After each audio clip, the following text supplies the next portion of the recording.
Escuchas. Unimpau Radio. 88.3 FM. Transmite desde Colombia y para el mundo entero. Unimpau Radio. Escúchanos. www.impau.tv y en frecuencia modulada 88.3 FM. Escuchas Unimpau Radio, música, variedad y noticias. Unimpau Radio, la radio virtual de la Fundación Universitaria Impau. Sé lo que quiero. En 5 años me voy a ganar mi primer premio Simón Bolívar. Por eso decidí estudiar Comunicación Social y Periodismo en la Universidad Unimpau. Estudia en la Universidad Unimpau, la primera escuela tecnológica en periodismo de América Latina. Llámanos al 332-3500. Con Unimpau lo puedes lograr. Institución de Educación Superior sujeta a inspección y vigilancia por el Ministerio de Educación Nacional. El mundo tiene alrededor de 7.000 millones de habitantes. 3.200 millones de personas tienen acceso a Internet, lo cual equivale al 40% de la población mundial. 2.000 millones utilizan redes móviles para navegar y 35 de cada 100 habitantes tienen una conexión de más de 5 megas de velocidad. Si estás aquí es porque haces parte de esta población y la web es tu mejor compañía. Por eso, no te desconectes. Conectes. Unimpau Radio tiene para ti un programa que te mantendrá sincronizado con lo que pasa en la web y el mundo de la tecnología. Sky 3. Todos los viernes de 5 a 7 p.m. hora Colombia. Conduce Juan David Oyuela.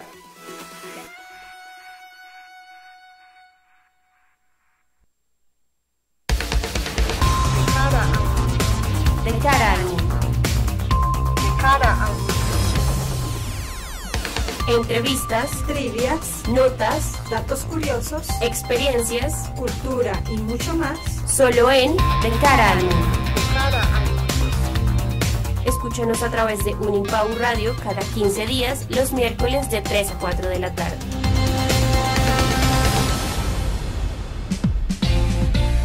En Unimpau Radio, vive la felicidad. Vive la felicidad. Un programa motivacional para la promoción y aplicación de la felicidad en el ámbito laboral. Escúchanos todos los jueves a las 10 de la mañana a través de Unimpau Radio. Conduce Estefanía Ruiz y Javier Moreno. Vive la felicidad.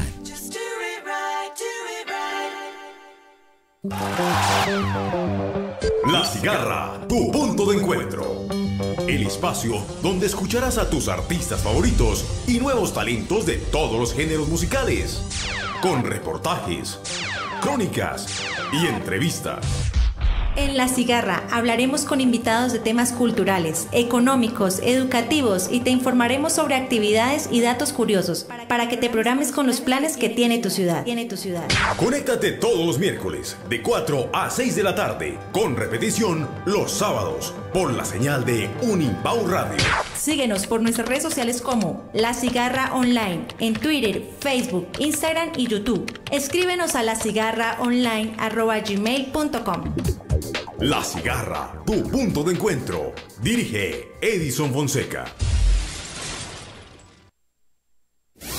Unimpau Fundación Universitaria te ofrece un programa técnico profesional, 10 carreras tecnológicas y 3 carreras universitarias. Ingresa unimpau.edu.co o en Twitter @Unimpau o llama a la línea 332-3500. Unimpau, 40 años formando profesionales.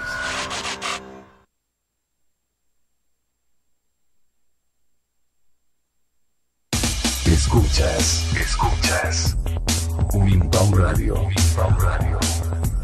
88.3 FM.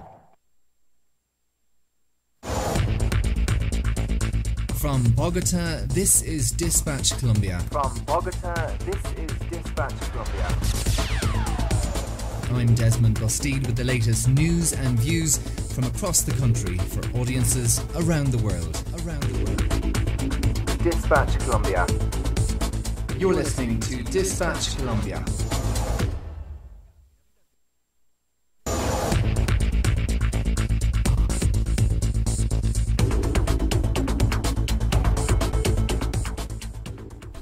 Hello and welcome to another episode of Dispatch Colombia. Thanks for joining us for this latest episode. Well, Colombia is a year into its peace agreement and much work is being done to underpin the gains made over the last 12 months. Joining me today on Dispatch Colombia is Research Assistant Andrea Correa from the program de Iniciativas Universitarias por la Paz a la Convivencia at the National University of Colombia, a program focused on peace development. Andrea, welcome along. Thanks for joining us on Dispatch Colombia today. Thank you for the invitation. So first of all, that's a title that I mangled on my way into the introduction there, but just give us an idea as a research assistant what the program is about and what you have been doing through that program. Well, this program is focused on peace building and based on the things that the university or the academy can do for that. So we're focused on trying to help the students, professors and everyone else that is related with the academy to make those ideas real through the program. So peace is our focus and we are trying to help just not to understand what is going on in the academic issues, but to put it on march. So we are trying to have ideas, to have some initiatives for the people and getting real things. And it's the Department of Human Sciences and Humanities, and you are focused, you said, on peace building. What does that entail exactly? What kind of syllabus do you cover, and out in the field, what are you doing that's trying to make a difference to the peace process? Well, peace building is something that I really like in that context, because peace is not something that just get because we signed for the agreement. It's something that we need to build together, and so we need to do so many things to get that. So peace building is focused on put all the things that we know together to strengthen the skills and the abilities that people has, and strengthen from the academy and the knowledge that we can have. As a research assistant, I'm working on, first we need to get to know the field in which we are working. Right now we're working in a project that it's involves 7 departments in our country, 4 in the north side of the country, in the other 3 in the south side of the country. So we are trying to get to know the context, because we know that it's a complex context and there are a lot of things that are different there from our cities and our main abilities. So we need to get to know them, get to know the context, the history, the actors, the people is getting there, and trying to understand that, to propose things that can help to build this peace, because it's something that we need to build. It's not something that we just get because of the sign of the agreement.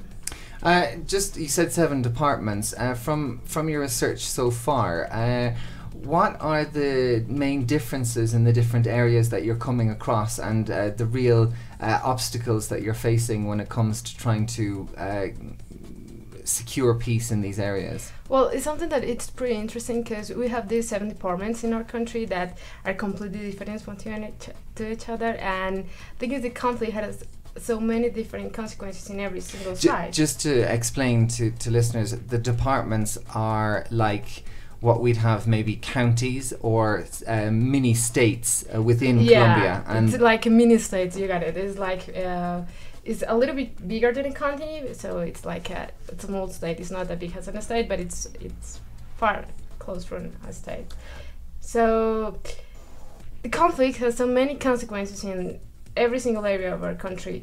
So it's pretty different if you see the north side of the country, how the conflict has some affections in there, and in the south side it's pretty different. So well, like what are the for example, the kind of the victims that we have, actually we're working with the land and the people, how they live the lands. Actually they'll still live in the lands, or they live. So the kind of the ways in the things happen, it's pretty different. In the north side we can see like some elements that are really similar to one each other of these departments. We have the paramilitary phenomenon there, and in the south side of the country the FARC has a really control over all the things. So now that they are gone, the government has to go in these sites and these departments, and it's pretty difficult for them because they're just coming again. So it's pretty different from each side of the country. And when have you been out to the field yet on some of these places? Yeah. And when you went out there, what was the main issue you found speaking to people? Well, it's pretty difficult to understand how people can, rebuild their lives in this context, because it's not easy for them. They have been just affected for so many years. So many people that had support so many things for so many years, and it's so difficult to understand how are they still there. I mean, they are still fighting for the rights and the lands and their families, whatever they are fighting for.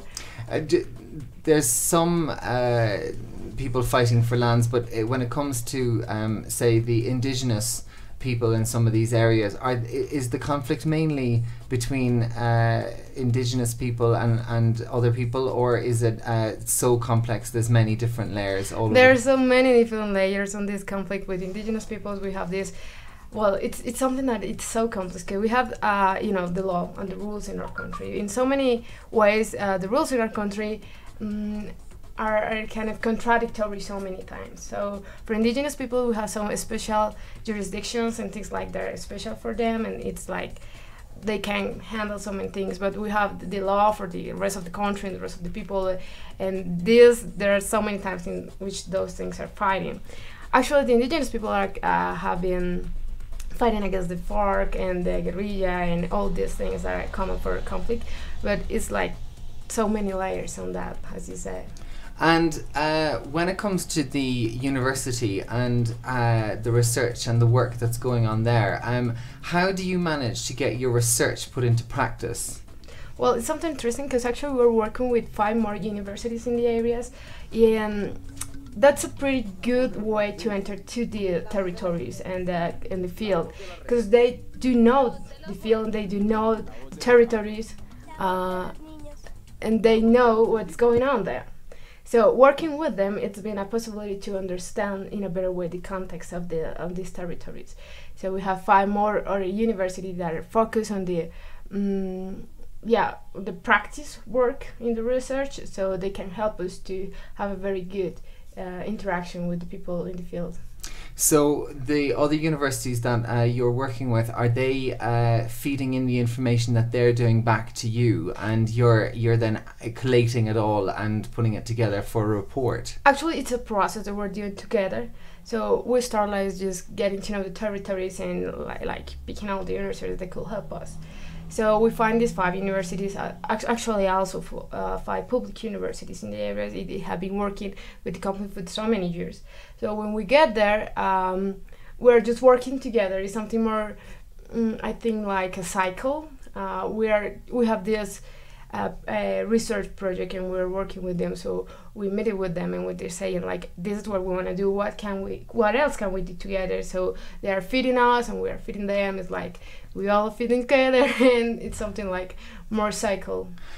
So the research on the ground that you've collected already, if you could just go into some of the details that you've uncovered with regards to the actual nuances between securing peace and the problems that you're identifying right now post-peace agreement. Well, it's kind of such a big thing. Well, we are working on conflicts about the lands. So our research is focused on identify what those conflicts are. What is so difficult, because it's the first point of the agreement is like the lands and all of this. So we are trying to understand what the conflicts are in those areas in those sides of the country that I mentioned. So we're trying. So you've got the north and the south. The north and the south. It's like. And it would be northwest and southwest. Would that be roughly right? Yeah. Well, we are working in Bolívar, Sucre, Montería, or Córdoba, and Valledupar. Okay. And in the south side, we are working in Meta, Caquetá, and Guaviare. And these would be identified as the poorest areas of Colombia as well? Plainly, in the south of the country. Okay. But the most important thing to get to understand these places is because the conflict between the lands, it's been so complicated that we need to understand them better.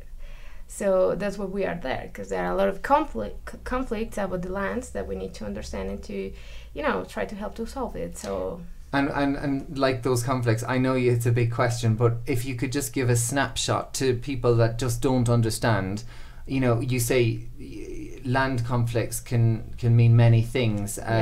You know, I own that land, I want it back. I used to own that land, I want it back. Person that has this land still works it, doesn't want to give it back, has worked it for 50 years, says they didn't get it because you know, they didn't work for it, they got it because of a change in politics or whatever. So you've got, is that kind of actually you said pretty well. That's the kind of conflict that we're finding in the territory. So something that we discovered is that with this land restitution law in 2011, we have all these things like getting out, and so there are a lot of things that we need to understand. That's part of it.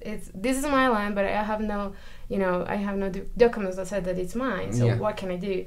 Or I've been just here for so many years, and now this is not mine because it's from every other person. So property, because someone else has come along and said this is not, and here's the document, and they're saying get off it. And those are part of the conflicts that we're facing in this project that we are trying to understand better. Land restitution gives us all these, like, the vision of the conflicts that we can manage in this, but it's not enough. I mean, the land conflicts are bigger now than just the restitution, because it's been like, okay, I just left my land like 20 years ago because of the conflict, and now I'm coming back and I want it back.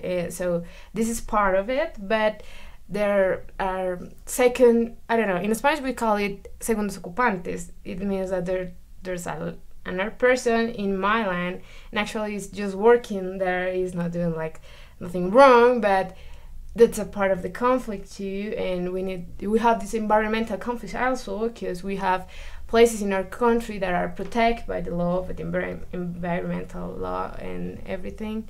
So just to focus on the environmental side for a bit, the environmental where land may have been cleared by the FARC to grow cocaine or coca plant, that has now, in large areas, they're trying to restore it to environmental areas that are non-farming areas, not for agriculture. Is that something? Basically, you're trying to clear the land of anyone at all. That's, well, not you, but the government is. Is that something you've come up against in your research, that people? Yeah, actually, we were finding this so. I don't know. It's pretty common actually in this side of the country. It's pretty common for Guaviare and Meta. It's the coca plant. It's been like a way of life for the people. So it's difficult for them to understand what's going on. And the government actually it's trying to. I don't know how to say in a better way, to make the rules to control this, but it's not easy for the people to control it, and it's difficult for the government to get to control this. When it comes to research and the university, it obviously this costs the university money. It's a publicly funded institution, so I'm just wondering.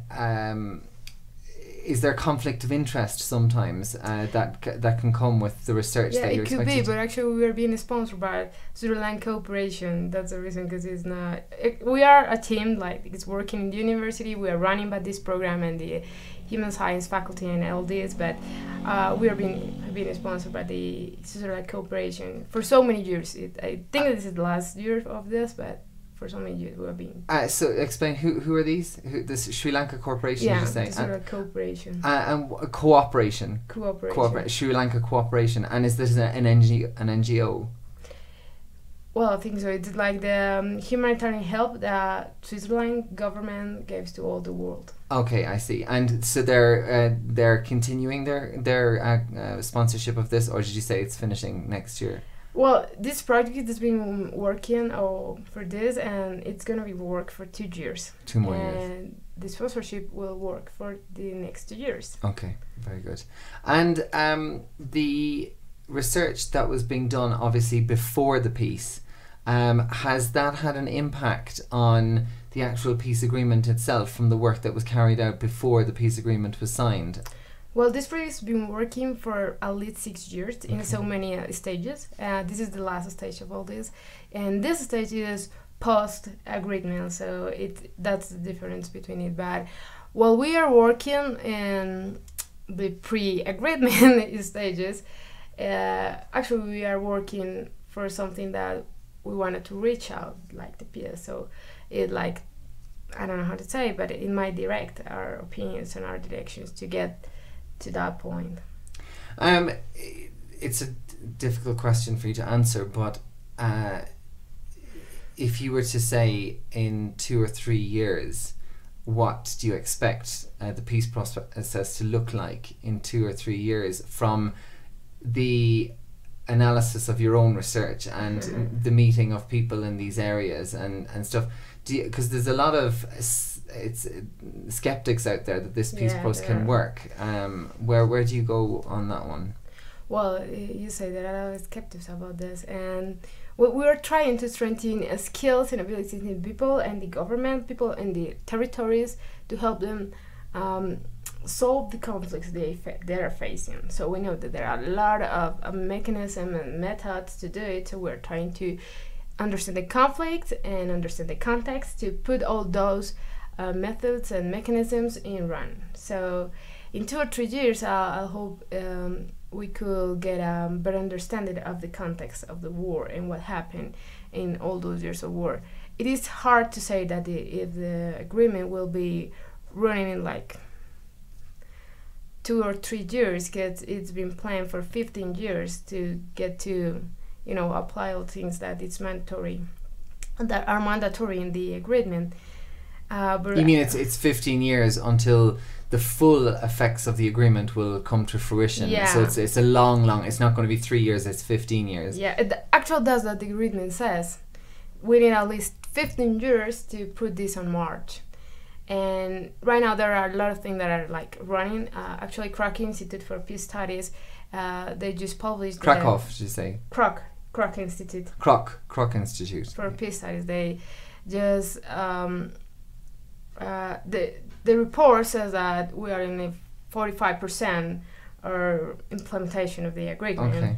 It sounds pretty like positive, but there are a lot of things that still need to be applied. So it's kind of difficult to say in 2 or 3 years it'll be fully applied. But I'm a positive person. I think that in a couple of years we can see a little bit difference. I think the main difference that we need to see it's about security in the areas in which the conflict was so strong and so hard for the people. So we need to see that difference to say this is working. But your own research and your own experience, you said that there's been a dramatic change in the last 12 months itself, that on the ground. Give us a bit of an idea about what the changes are. Well, it's different because the people actually are changing the way of view and the point of view of the things, and I think that is really important because when the FARC just like the weapons, things have to change. Yeah, and we are expecting this to change. So the main thing for the people is like, well, they are not saying guerrilla around them and things like that, and that's a big change. And it just to give an idea of what that means, they're not seeing guerrilla around them. It means that in their local community, they're not seeing not basically armed men and women walking around the local village that are not part of the state apparatus, right? Yeah, walking around and control everything, and that's something that we need to understand, is that the FARC, they had such a great power in so many areas in our country that they control everything, and everything means the production, the conflicts, I don't know. So for example, if you were going to your local supermarket every week and you had an argument over a product that you had bought that you weren't happy with, say for example, it's too expensive. Yeah, it's too expensive. Like you bought a new oven, or you bought a new cooker or something like that, and you bought it from the local shop and there was a problem. And would it be okay to suggest that there was the FARC involved in some part of the chain of delivery of that oven to the local store, so therefore if you came back and tried to complain about it, there would be absolutely no comeback guarantee? I know it's a basic way of saying it, but is this kind of the thing that people came up against? Actually, it's the kind of thing. We know about territories where the FARC has like local offices for conflicts management and things, something like that. Right. They have like the office in which if you have problem with your neighbor or whatever, you will go there and they will help you solve the problem. Or else they'll just tell you how to solve the problem. Yeah, or this. Well, they were the judges there. Right. Yeah. So this is the kind of thing that people actually are not saying anymore.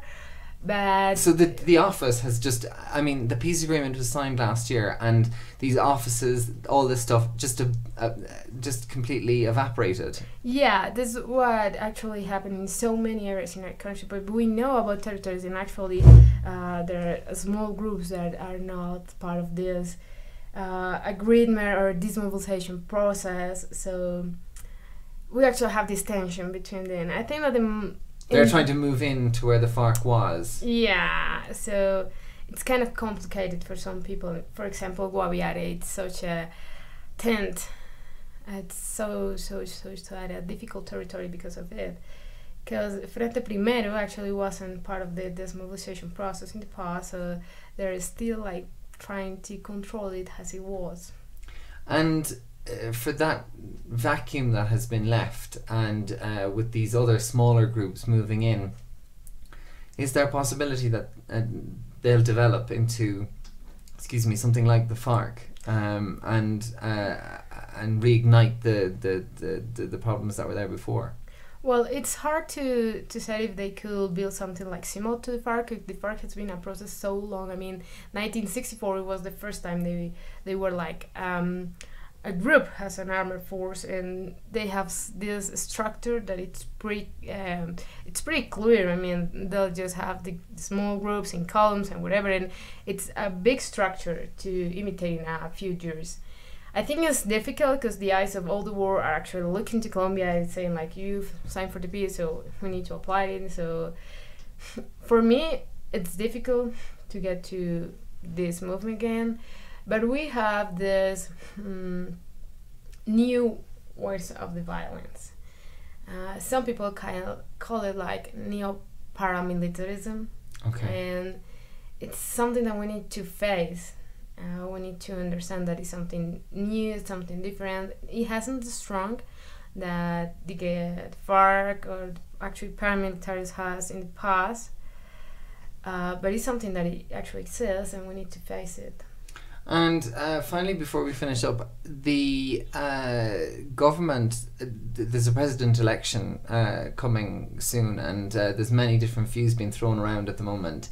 In your view, what would be the best outcome with regards to the presidential election for the security of the country and the continuation of the peace process? Well, it's something that it's kind of difficult to answer, but I do believe in peace. I was raised in a country that was in the middle of war, and when you say that, I was raised in a country in the middle of a war. As a foreigner, I arrived in Bogota, and there's no war here.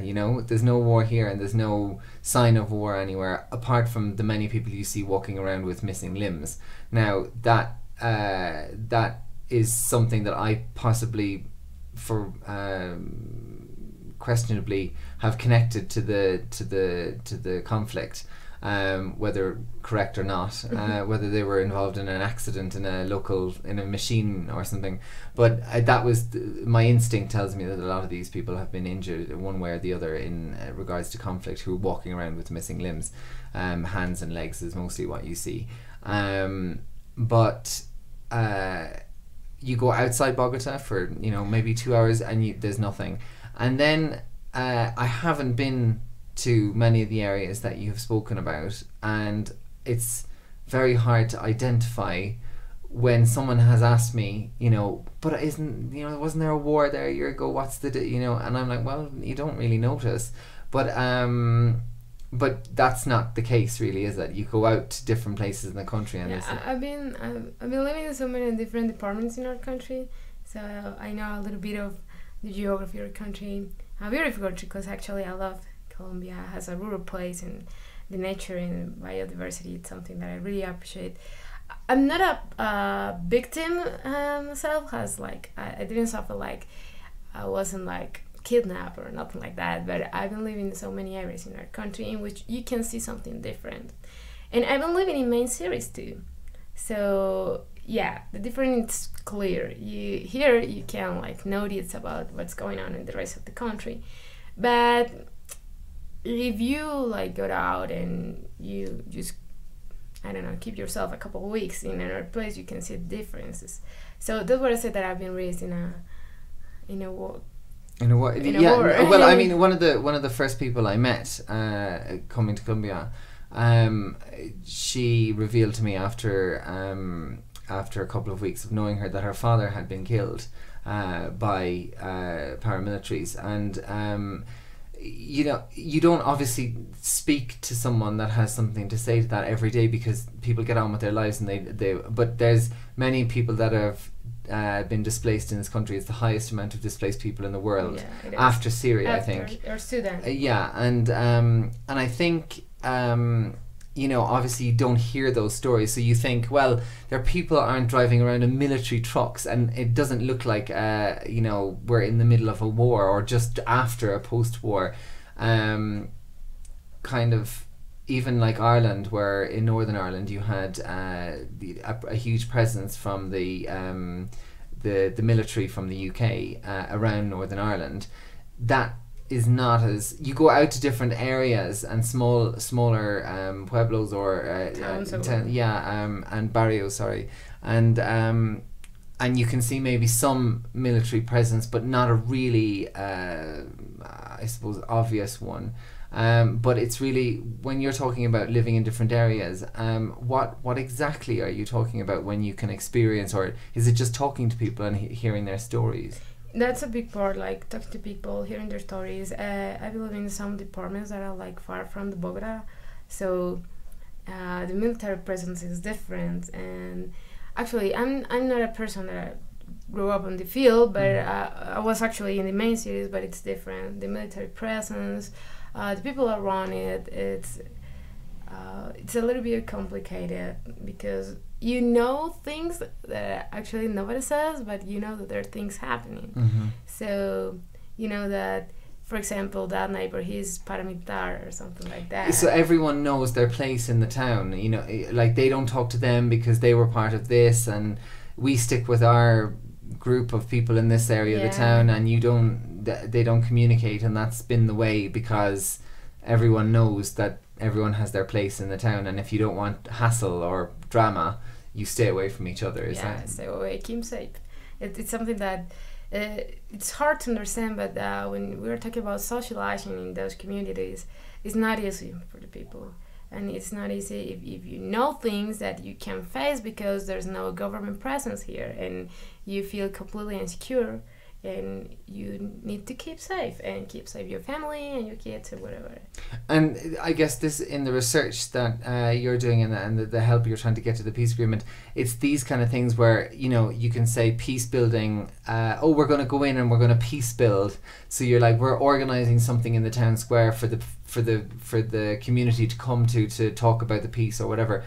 You could be really causing some damage there, because you're trying to get people from different groups together, and they haven't really worked out some very personal issues before you're trying to tell them, well, we've signed an agreement, so surely you can talk to each other. It's completely true. We can cause so many damage with our actions and with the intervention in the community. So that's the reason, because this project is starting with this research, because we are trying to understand the context in which all these conflicts have been running, and then we are gonna try to help in the better way, in an easy way, trying to understand the honest structure, because every single community has an honest structure, roles, powers, and whatever. We need to understand them, and we need to propose to them some things. Here I am, or here we are trying to do this. What do you think of this? And take the feedback and do something together. It's something that it's important for us to build with people what they need to peace build by themselves. It's not just, the peace is not something that we're given to them, because actually it's something that we build together. As a country, we need to build the peace together, and there are a lot of topics in peace building. We are focused on the conflicts and the land, but we need to talk about reincorporation of the guerrilleros, or we need to talk about forgive. We don't know if the people want to forgive or not, if they want to forgive each other and the victims in their place. So there are a lot of things. So we're focused on the lines and the conflicts, so we're trying to understand them better, understand the context, and then say, okay, we have seen this. What do you think of this? What can we do with this? And trying to build together. As you say, we don't want to cause damage with our action or intervention, because it's been 50 years of war. It's been so many consequences, bad consequences for the people. So we are trying to protect the rights of the people and help them better access to them. Okay. Andrea Correa, thank you very much for coming in today. Andrea Correa from the National University of Colombia, from the Humanities Department. Thanks for joining us on Dispatch Colombia. If you have a story that you'd like us to cover, you can get in touch at Dispatch Colombia on Twitter, or you can email us on dispatchcolombia@gmail.com. We'll speak to you again very soon.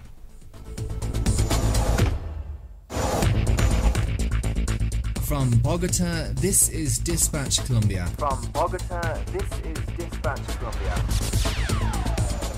Join the Dispatch Colombia discussion on Twitter at Dispatch Colombia, or email us at dispatchcolombia@gmail.com, and join us again next time. Escuchas